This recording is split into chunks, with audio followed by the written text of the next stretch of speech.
hear me? Good evening, everyone. And tonight we have tonight is the Let's Make Miriam Uncomfortable topics. I'm putting them both together because why not? We have the history of circumcision, and then we have making an oath beneath the thigh, right? Quote unquote. All right. So first we're going to start with circumcision. And with circumcision, let's start with some ideas. There's this idea that the custom of circumcision get to Israel from Egypt. Okay, very instrumental in kind of understanding this, or kind of a disproof of this idea, is we can see from an article by Jack Sasson. Jack Sasson, his article from 1966. I'll send it to all of you, and afterwards, and you can, if you want to, you can look at that article and get an idea. But I'm going to be referencing that article a lot, and also another article from much later by Richard Steiner from JBL 1999. Okay, so I'm going to start with what Jack Sasson has to say. I'm going to show you some sources. So what Jack Sasson points out is two things. First of all, that the very earliest text, and now I'm going to share my screen. Yeah, let's do that for now. So I'm going to share my screen. If you can, oh, here we are. No. Okay, guys. Here we are. Let's go back. Okay. I know it's a little hard to see. If we take a look at I will point out here that if you take a look, okay, so there are, what you have here is, you see they're Asiatics, they're not Egyptians. They're from the Near East. You can tell by their hair and their beards. These are not supposed to be Egyptians, even though this is an Egyptian inscription. It's a primitive Egyptian inscription. It's from 3800 BCE to 3650 BCE. That means, from a point of view of someone who does Bible, it's what we call pre-interesting, right? It's not patriarchal. It's not, you know, you can't really put it into much of a biblical chronology. They are circumcised. I mean, frankly, not for long, it looks like, but these are circumcised Asiatics who are being depicted in an Egyptian inscription. So one of the points that Jack Sasson wants to make is that, in fact, the Egyptians are portraying foreigners as being circumcised. Now, do we have other depictions? Of course, we have. When Sasson was writing in 1966, there were 7 depictions of circumcision in Egyptian texts. Let me show you one of the ones that you may be a little bit more familiar with. Now I'm going to show you the second one, much later. And this is actually Egyptians being circumcised. Let us take a look. Here are Egyptians being circumcised. Can you all see Egyptian young men being circumcised, right? And in the text, the physician is saying, hold him tight, don't let him move. Okay. This is in Egypt. They were men in general, they were circumcised as young men, sometimes the eve of their wedding, which really seems like not an ideal time to me, but that was something that would happen. And I want to point out something. So we do know that it was an Egyptian practice, okay, later on. As we don't know how early the Egyptian practice went, if it went all the way back to when they were depicting Asiatics as getting circumcised, but it certainly did become an Egyptian practice. However, they did it as young men and not babies. And more importantly, and I'm going to stop sharing for a second, and I'm just going to read you, what Jack Sasson has to say, and a little bit about what Richie Steiner has to say about about the circumcision. So he notes that, and we even have, oh, by the way, we even have a reference to circumcision that sounds a lot like when Avraham kind of is supposed to circumcise his whole family. There's a Naga Eder Stili, which begins with a pronouncement of one chieftain, when I was circumcised together with 120 men. And that sounds a lot like kind of Avram's commandment, that Avram circumcises his entire household. However, and in this case, I'm just going to straight out read what Sasson has to say. He says, study of the plastic arts and of the remains of mummified bodies contributes to our knowledge of the techniques by which the Egyptians attained their objectives being circumcision, right? Thus, one can note a basic difference between the Israelites and the Egyptians in the surgical process involved in circumcision. Whereas the Hebrews amputated the prepuce and thus exposed the corona of the penis, the Egyptian practice consisted of a dorsal incision upon the foreskin, which liberated the glans penis. The Old Kingdom beliefs at Saqqara clearly demonstrate the results obtained by the Egyptian surgeon. Okie doke. So that's where there's a reason I'm not a urologist. That's why I just read it straight out. Now, and Richie Steiner also, he says, noting the earlier study, he puts it slightly differently. He says Jewish circumcision involves pulling the foreskin forward and amputating it. The removal of an annular piece of skin permanently uncovers the glands. The Egyptian procedure involved either the excision of a triangular section from the dorsal face of the foreskin, or simply a longitudinal incision along the median line of the dorsal face, allowing retraction of the foreskin and exposure of the glands.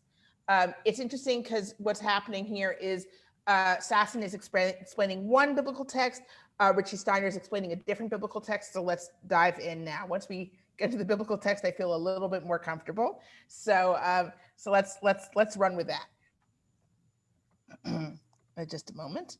So let's look at a couple of biblical texts that this can add some light on. Oh, I have to admit someone to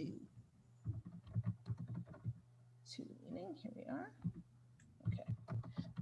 Okay. So let's look at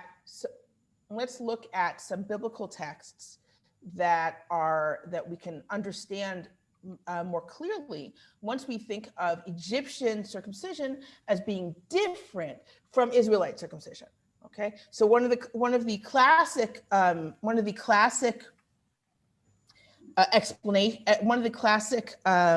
texts that this could possibly explain is Joshua 5. Let us take a look. As you have requested, I will share my screen. Give me just a moment. Do we have it open?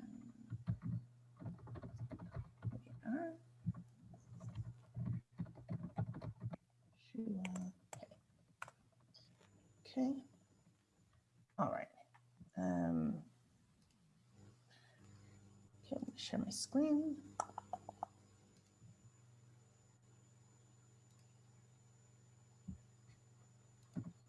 Okay, so here we have Joshua, and what is the story here? It should be Joshua. Hey, here we are. Yeah. So Joshua, Joshua 5, right? And God says to Joshua, you need to circumcise everyone. So let's look at the verse. Be'etahi Amar Adonai el Yoshua, aseh lecha charvot tzurim, v'shuv mo et bnei Yisrael shenit. Okay.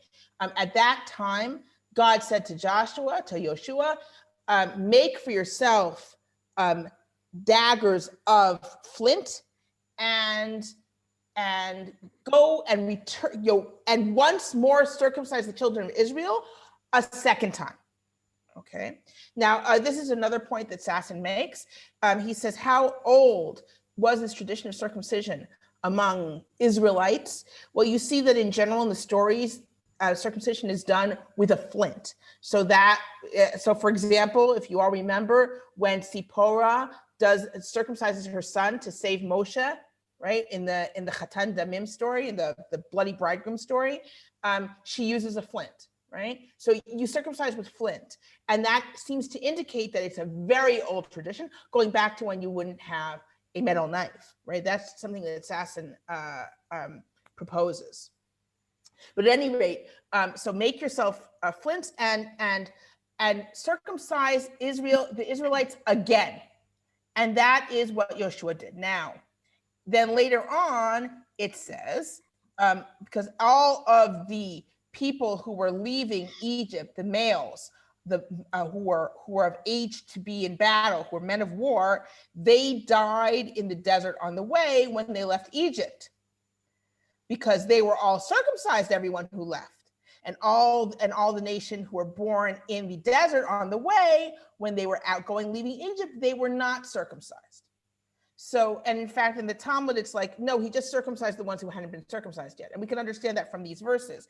However, it almost seems like these verses are trying to explain this. What does this mean? It says, go and circumcise them again and circumcise them a second time, right? And then you have this explanation, well, they were already circumcised and these other ones weren't circumcised, but it just said specifically, it said it twice. It said circumcise them again a second time. So a possibility is that they were, the ones who were circumcised from Egypt were circumcised in the Egyptian way, which is not the Israelite way. So they needed the Israelite circumcision. And then we could kind of understand what we have in Pasuk Tet in verse 9. Vayomer Adonai el Yoshua hayom galoti et cherpat Mitzrayim me'alechem ve'koshem hamakom hahu Gilgal ad hayom hazeh. And God said to Yoshua, today I removed the shame of Egypt from on you. And that name of the place was called Gilgal until today, from Galoti, Gilgal. Okay, so what is the shame of Egypt? You can understand that if the idea is they've been circumcised in the Egyptian way, they need to be circumcised in the Israelite way. And today that shame of the Egyptian circumcision has been removed. Okay, so that is what Sasson wants to say. Now, of course, again, in the history of interpretation, that explanation is rejected, right? It's the history of Jewish interpretation takes the explanation that says everyone who left had been circumcised, and everyone who was born had not been circumcised, as an explanation of saying who was circumcised, the ones who had been born on the way, right? If we see that, though, as a gloss trying to explain this kind of, what does that mean they were circumcised, then we can say, okay, that was a gloss, but it says specifically they have to be circumcised a second time, right? It says, and go back, and once again circumcise the Israelites a second time. It sounds like they've been circumcised. So it's actually more understandable if we say, well, the Egyptians the Egyptians were circumcised in a different way. Now, Richie Steiner uses this to explain something else. I don't think he particularly likes that explanation for Joshua 5, but he does like that explanation for another verse. Let me pause the share for a second. Actually, no, I'll just go from here. Okay. Right. And that is in Yirmiyahu. No, I'm not going to do this one. I'm going to do this one. Let's see. Okay. It should be in Yirmiyahu Tet. Right, is that right? Until the end here. Yes. Okay, so Yirmiyahu Tet, Jeremiah 9, the very end of the chapter. Pasuk Chaf Daled of verse 24. Okay. I'm just gonna I'll read and translate. Hinei yamim ba'im ne'um Adonai ufakadti al kol mu ba'orla. Behold, days are coming, says God, and I will kind of remember everyone who is circumcised with a foreskin. Al Mitzrayim v'al Yehuda v'al Edom v'al Bnei Ammon v'al Moav v'al kol ksutzei pe'ah hayoshvim b'midbar. On Egypt and on Judah, on Edom and on Ammon and on Moab, and everyone who has cut hair, who dwells in the desert or in the wilderness. Ki kol hagoyim arelim, for all the nations are uncircumcised, and all v'chol Beit Yisrael are leilev, and all the house of Israel is uncircumcised of heart. Now, what is nice about this is if we say, and Richie Starter brings a source, and actually a Josephus source, to say that the Idumeans were also had a different type of circumcision. And the idea is all of these nations think they're circumcised. Here, I'm going to stop sharing for a second. All of these nations think that they're circumcised.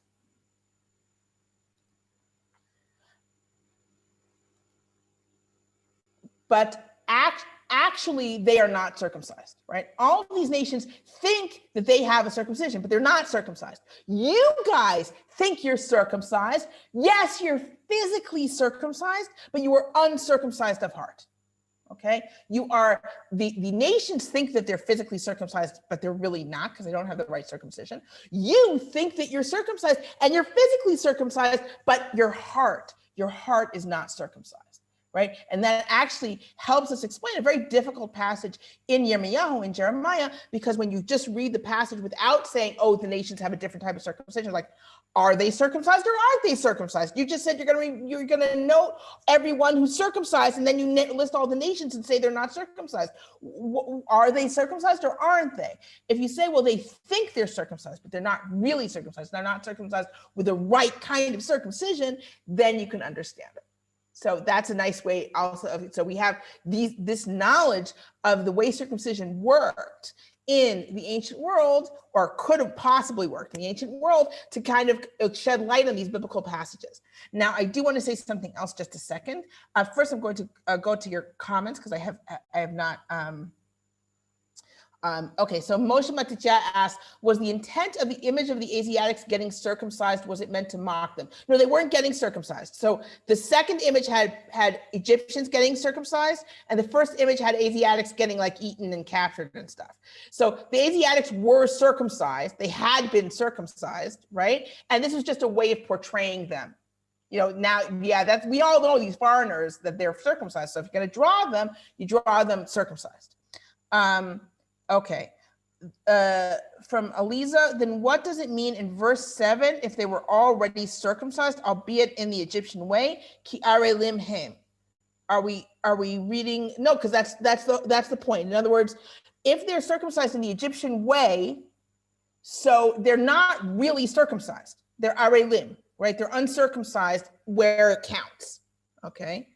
From Susan, it's hard to imagine that one could see the details of the Egyptian circumcision from those images. Did you say that info could be gained about Egypt's circumcision from a mummy? Yes, I did.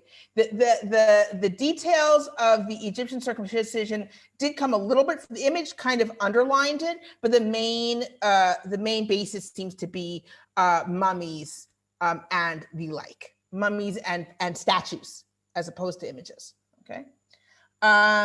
So is the Jewish style of circumcision the most thorough? I leave it up to you. It sounds more thorough. I honestly did not look up images because I didn't want it in my Google search history. It sounds like the Jewish circumcision is more thorough. That's what it sounds like. That's what it sounds like. And in a way, it's kind of got to be more thorough if you're going to do it after the other circumcision, and now you're really circumcised. To be able to do it afterwards, that means kind of there's more going on there.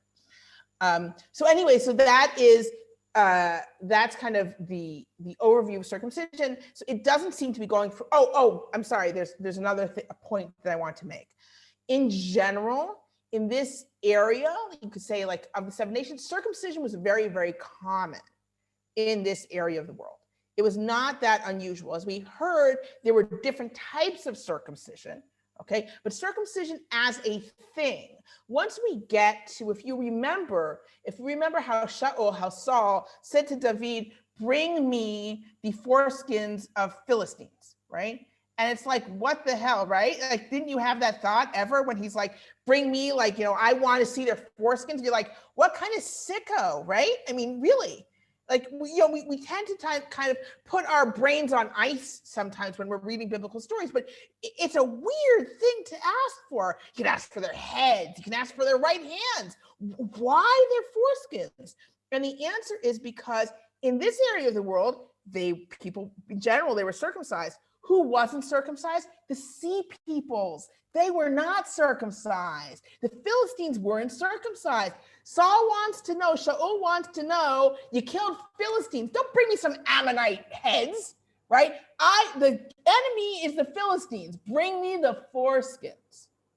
Got it? So that's that idea. The idea is, I want to know that you killed Philistines, and so you bring me the foreskins. I guess they're also pretty portable, to be honest, more portable than, let's say, heads.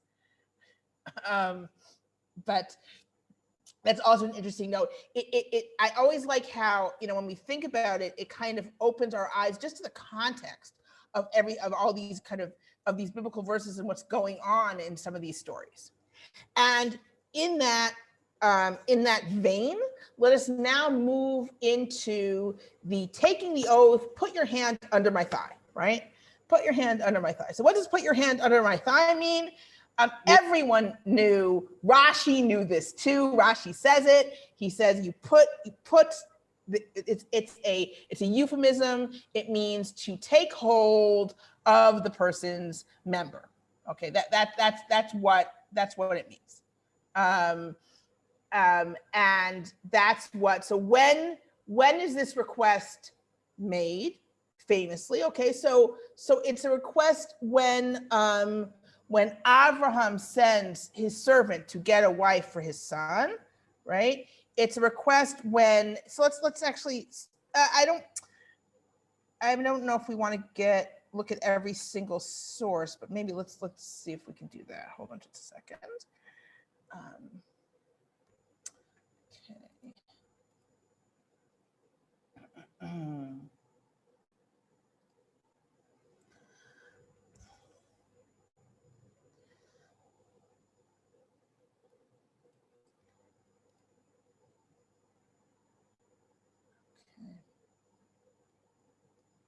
Actually,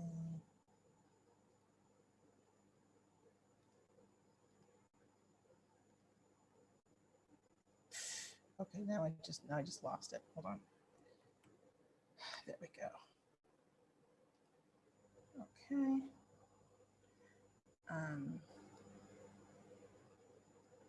All right, I'll share my screen as requested. So this is why I don't like to share my screen, because I'm still, you would think that would have gotten used to it by now, but it always takes me a while. It's kind of like fun around a while. Wow, here we go. Okay.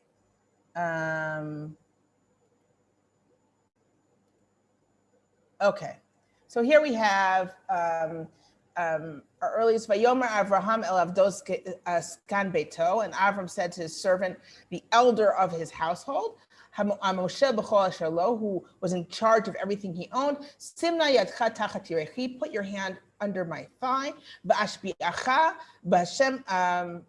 I'll say the whole thing. Vashbiacha ba'Adonai Elohei Hashemayim Elohei Haaretz Asher lo tikach isha livni b'bnot haKnani Asher anochi yoshev b'kirbo.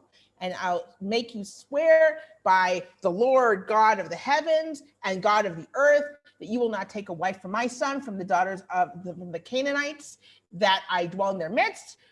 Ki el artzi ve'el moladeti telech. You're going to go to my land, to my homeland, v'lakachta isha livni Yitzchak, and you'll take a wife for my son, for Yitzchak. So here we have the first example of this. We don't have that many examples of this type of oath. We have it here. We have it when Yaakov makes Yosef swear that he's going to bury him in the land of Israel, right? And we also, and so what does it seem to mean? Why would an oath be, I'm trying to remember if I think there's one other place, but I'll think about it a bit. But in general, it has to do with with kind of a continuation. In other words, here you have a situation where Avram's saying to him, I want to make sure that my future descendants come from a woman from my homeland. In other words, and so you can understand, he says, okay, this is what you're taking hold of is my continuation, it's my progeny, right? Swear by that, right? The question is, why would this have force? We'll talk about that in just a bit. And when Yaakov says to Yosef, swear that you're going to bring me back to the land of Israel, this is also an issue of make sure that I'm going to go back to my homeland and there's just going to be this continuation, right?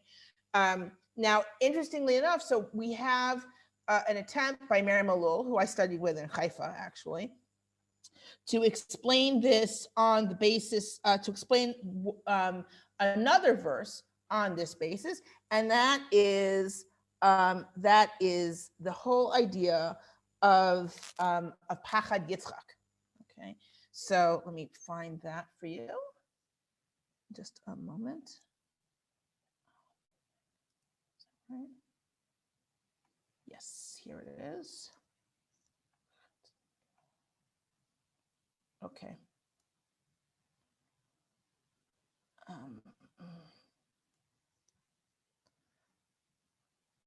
Oh, and also, okay. All right. Okay, so I'm going to share my screen once again.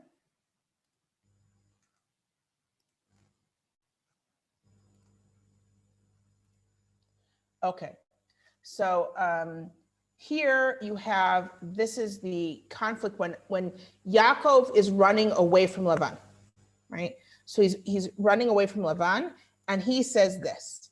He says, Lulei Elohei Avi Elohei Avraham ufachad Yitzchak hayali ki ata rekam shilachtani et oni vet yiga kapai ra'a Elohim ve'yochach amash. So if the God of my father, God of Abraham, and pahad, the pahad of Yitzchak, were not with me, now you would have sent me away with nothing, right? After all I worked, you would have just sent me away, and God saw it, and that's why he interfered, okay?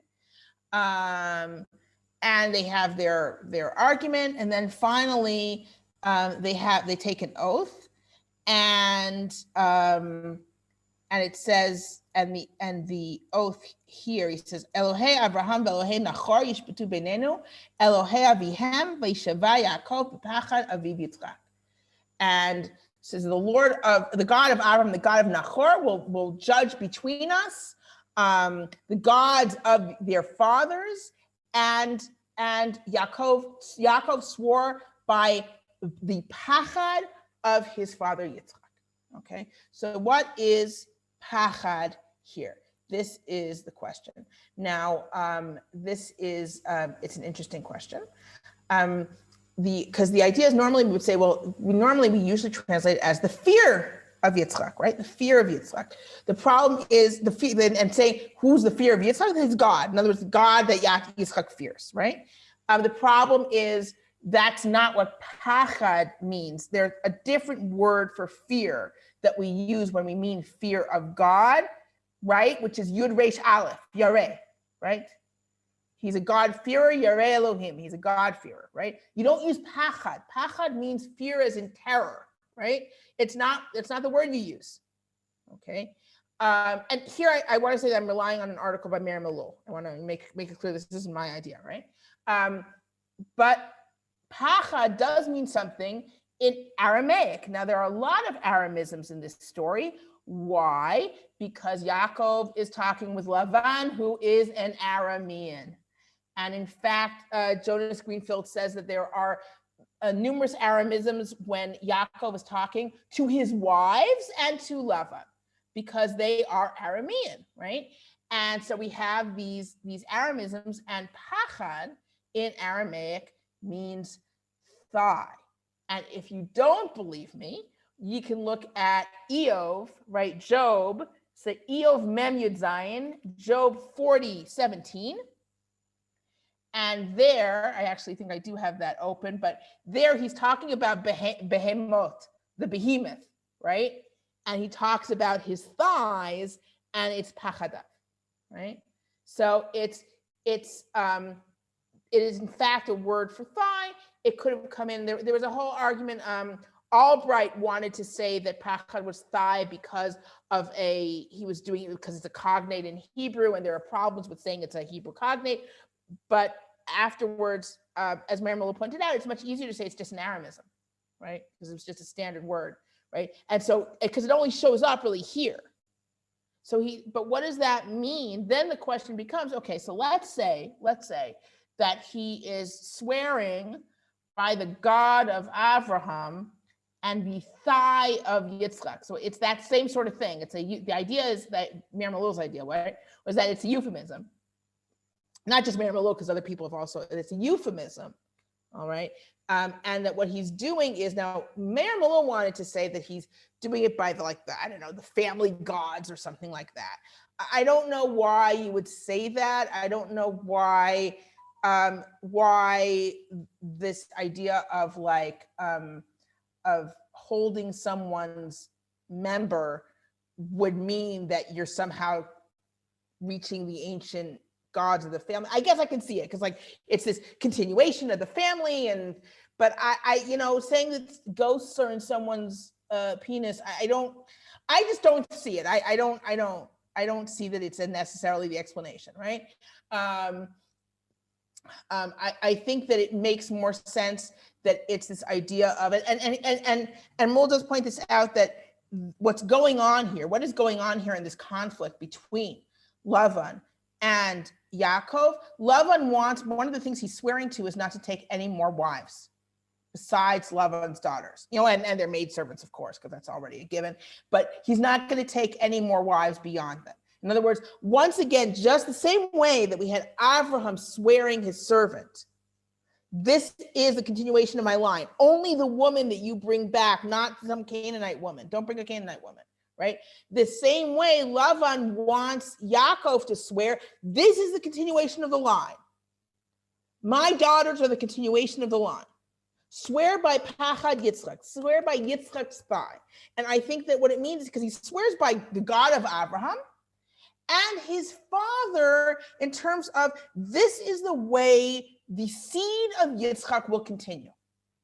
I'm swearing that this is how the seed of Yitzchak will continue. The seed of Yitzchak will continue through Rachel and Leah, right?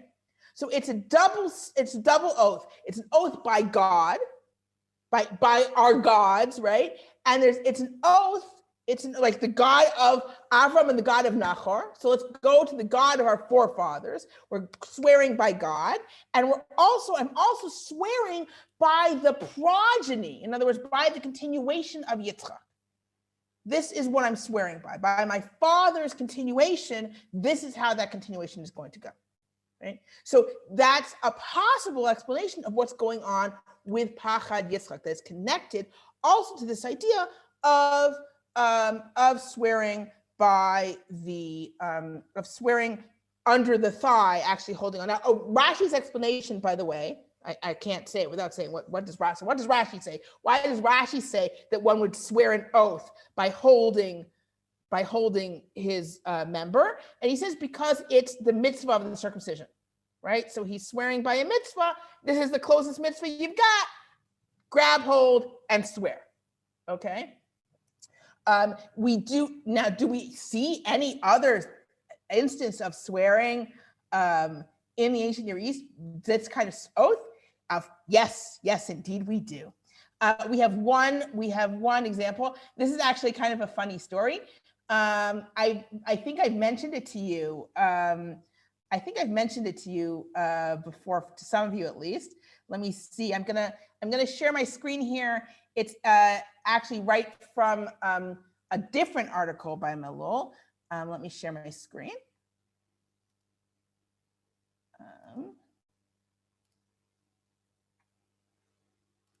Okay, and I will show you.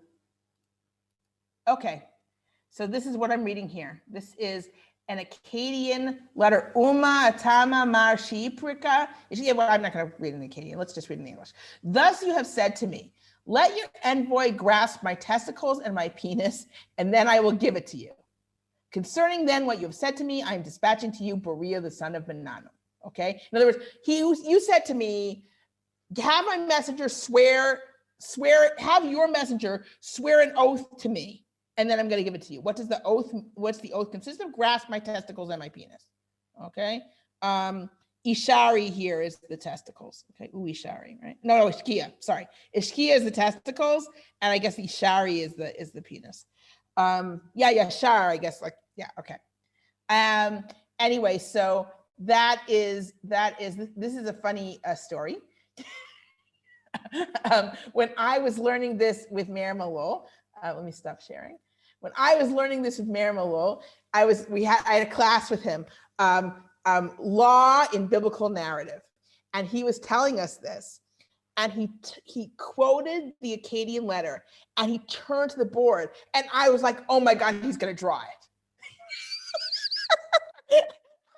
So in shock from that class. I actually thought he was going to draw it. He wasn't. He was just writing the Akkadian. So that was that was a memory that really stuck with me. So I always remembered that there was an Akkadian example of this type of oath, and an Akkadian example with zero with no euphemisms whatsoever. Right? It's talking about the parts that he's supposed to grab. Now he doesn't give us much more information than that. We don't know what the oath is about. Really, we don't know really anything. We just know that it sounds like this is not unusual, right? And frankly, we wouldn't expect in the Bible to have them come up with this kind of oath if that wasn't known about at all, right? We don't know what it indicates in the wider thing. And it does seem biblically to always indicate something having to do with the continuation of progeny or the nation or the connection to the nation and the land. And it's so it's just an interesting added note. I will now pause to read your comments and questions. Okay, so why I see back to circumcision from Daniel Libby Barkai. So why did they do circumcision? I think there are a lot of explanations for why circumcision was in general. There were a lot of I think there were diseases that they were less likely to get with circumcision. I think it was more. I remember reading. They have all sorts of theories about why circumcision was so widespread. Actually, they were really. Do we have any information on when this custom ended, or did it? Look, under the Greeks.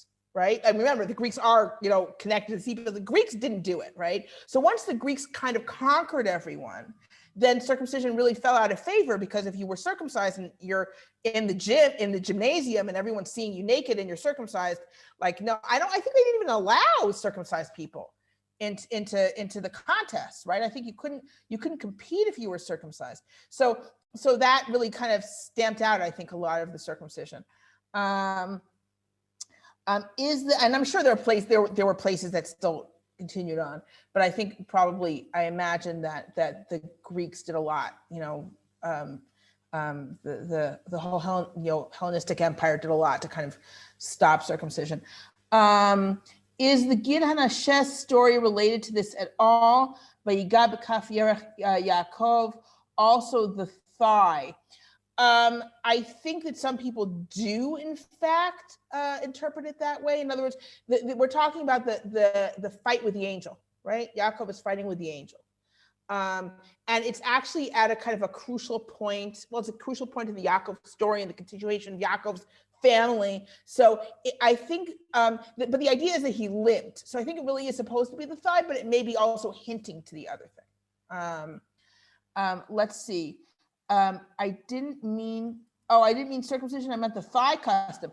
Oh, you mean, so Hillel is saying that he didn't mean when did circumcision stop. He means when did people stop swearing on the thigh. Well, we really have very little evidence of them swearing on a male member. Like our evidence is, as far as I know, what I just told you. We have that Akkadian letter. I don't know if they found others, right? And we have the biblical references. So there's no way to know how common a practice it was, or when it started or when it died out.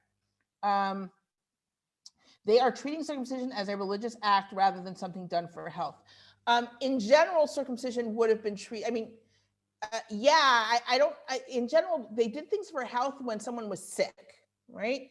I don't think they did things purposely for health in, like either when a baby was born or for a young man right before the wedding.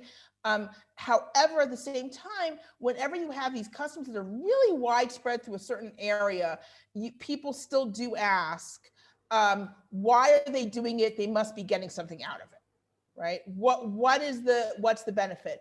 And that's a standard. I mean, people do it with biblical law also. Like, oh, we understand they didn't eat pig because the pigs carry diseases. Like, no matter what it is, people will always look for a reason for certain religious customs. Not always health reasons, but reasons. And when you have an entire area, right, like a large area where everyone is practicing some form of circumcision, to the extent, again, that the Philistines kind of stood out not being circumcised, you do kind of ask, okay, why in this region with this kind of weather, with this kind of, why would circumcision be that popular? They must have had a different idea of why they were doing it. I don't know, honestly. I don't remember reading of a specific explanation. It's a rite of passage. It's a classic rite of passage. In Egypt, where they're doing it with young men, and with other nations where they're doing it as young men, this is a rite of passage. It works very well as a rite of passage, right? If he does it right before his wedding, or he does it when he comes into manhood, this is a classic rite of passage, which is painful and difficult, and yet he will survive, right? There's a whole explanation of why young men in so many cultures have rites of passage that are very central, as opposed to, let's say, women who don't usually need a rite of passage.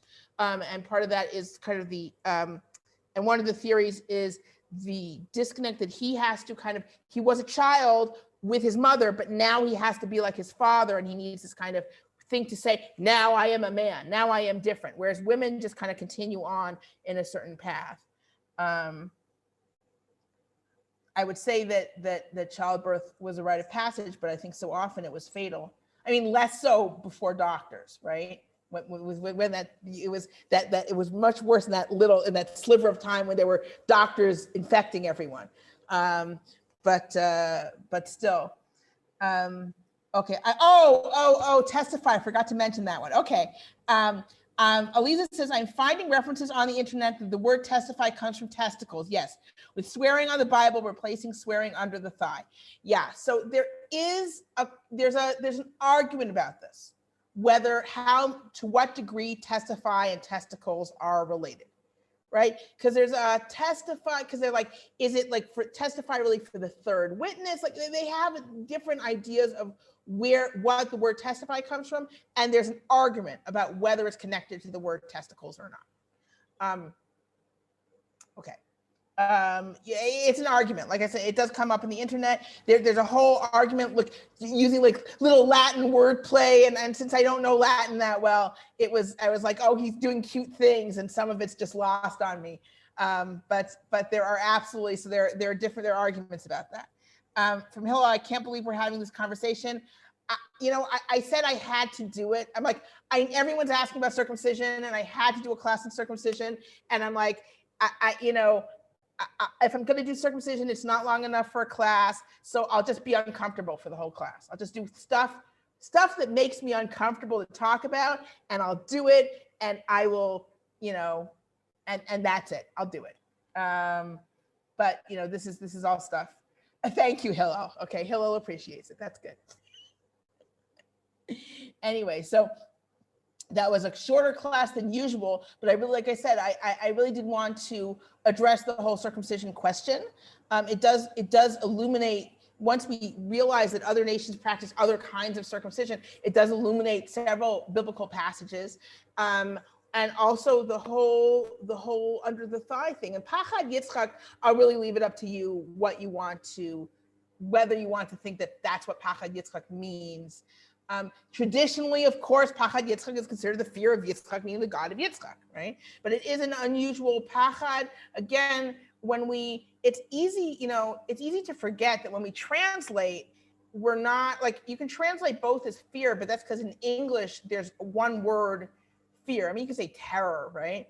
But whereas yareh in Hebrew and pahad have different uses. So you can be a God-fearer, and then you would use the word yareh, and you would not use the word pahad. Pahad means to be scared of, like a wild animal, like things like that. And these are two different concepts. So it is unusual to see pahad Yitzchak there with that meaning. One final pause for questions. To be in awe, right? So yareh is to be in awe, right? And pahad is to actually be scared.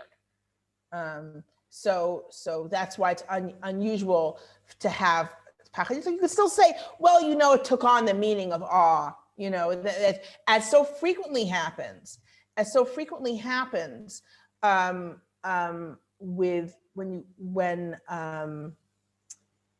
the truth is that frequently when you have synonyms or words that are close to them, they take on the range of meaning. So for example, you have the word mateh and you have the word shevet. Just a second, Susan, I'll get to your question in a sec. You have the word mateh and you have the word shevet. Mateh means staff and tribe, and shevet means staff or tribe. How do you get two words that have both of the meanings? How does that happen? Ben David proposed that what happens is you have words that are a synonym in one way, and then the second word takes on the second meaning of the first word. Since people are used to using them as synonyms for one meaning, it takes on the second meaning. So you could say that about pahad. You could say, well, pahad was used sometimes like yareh, and so it took on the second meaning. The problem is we don't see it in biblical Hebrew in general. So Susan asked, what was the word in Aramean link word to pahad? Okay, so in Aramaic, pahad means thigh. We see this in Eov. In Eov, mem yud zayin, Eov 40:17. Job 40:17, we see the word pahad meaning thighs, okay? Because it's the Aramaic word for thighs. It's talking about the thighs of the behemoth. So, which is tightly sinewed, I think. Which are tightly sinewed. So that's the Aramean link with pahad. And the reason why we would expect Aramean in that context is because it's a selection. It's a place where Yaakov is dealing with Lavan, and you already have Yigar Sa'aduta there in Aramaic, right? And so you already have this idea that he's interacting with someone who, and sometimes using Aramaic words. As I mentioned, Jonas Greenfield says that in general, when Yaakov is talking to his wives or to Lavan, there are certain Aramisms. Now, Daniel Kai say there is the teaching in Dvarim 25 in which the woman grabs onto the penis of her husband's interlocutor and the punishment is unusually severe. Chil Hashem, so to speak. I think that I don't think so, because I think the idea is that they're fighting and she grabs his organ, and the idea is in the heat of the fight, she did something which is so inappropriate that she gets her hand cut off. I don't think it's meant to be a chil Hashem. I think it's meant to be tremendously inappropriate because she's a woman and she grabs his member. It's not her husband, right? And she shouldn't. And I think, and that's, I mean, it's a horrible punishment, right? But I think the idea there is simply that she's been she did something tremendously inappropriate. I don't think, because it's a fight. It's not an interlocutor. They're not just arguing. They're actually in a physical fight, and she kind of gets in there. It is a very harsh punishment, but in the context, that's what it seems to be there. Okay, so any further questions? Okay, so I hope you appreciated this, guys. This took me out of my comfort zone. So, so take care, everyone. Have a good night. So again, have a good night. Thank you for joining me.